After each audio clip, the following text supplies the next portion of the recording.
It was Mr. Klutz who poked his head into the doorway. "Are you all having a good time?" he asked. "Yes!" shouted all the girls except for Alexia. "No!" shouted all the boys and Alexia.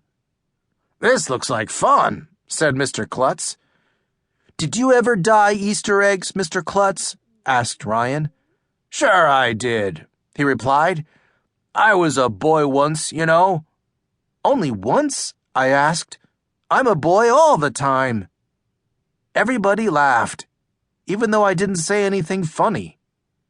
Mr. Klutz leaned down so he could get a good look at our colored eggs.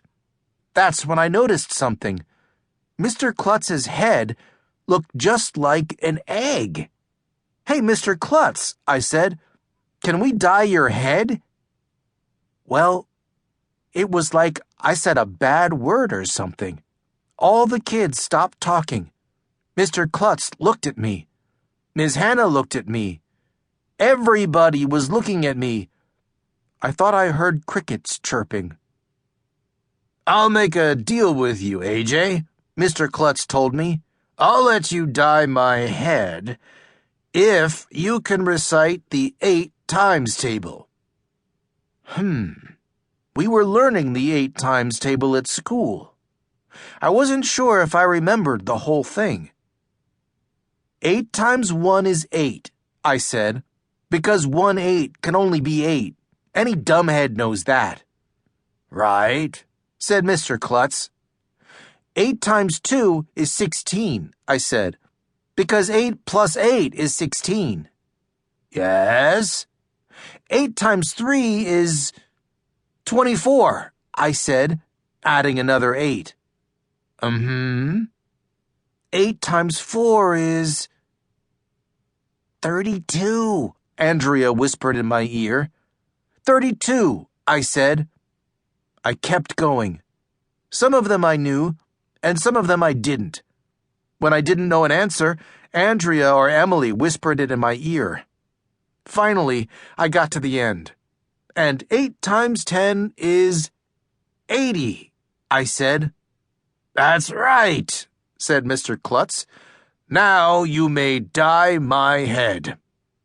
We couldn't dip Mr. Klutz's head into a cup because it was too big.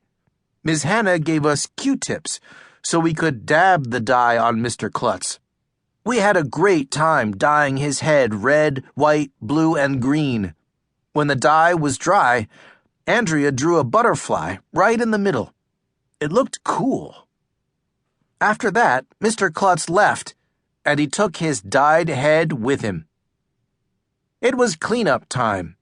While we cleaned up, Ms. Hannah turned on a boombox, and the song "Here Comes Peter Cottontail" started playing. "Hey, guess who's coming, kids?" asked Ms. Hannah. "Santa Claus?" I asked. "Santa comes at Christmas, dumbhead," said Andrea. "Oh, snap," said Ryan.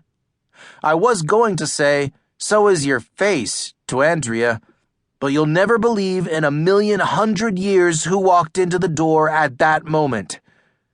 It was a giant Easter bunny. He walked right into the door. "Ouch," the Easter bunny yelled. "Who put this door here? I can't see through this stupid bunny head." That voice sounded familiar. I knew I had heard it before. "Hey, the Easter bunny isn't supposed to talk," said Michael. "Oh, yeah, I forgot," said the Easter bunny. "And he's not supposed to say the word stupid," said Andrea. "That's not a nice word." "Sorry." A bunch of grown-ups crowded around the door and started taking pictures. Like they never saw a guy dressed up as a bunny before, right?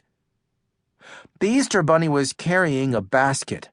I got up on my tiptoes to see if there were any peeps in the basket, but the only thing in it was a bunch of fake green plastic grass. What's up with that stuff? "Do you have any peeps?" I asked. "Sorry, kid," said the Easter bunny.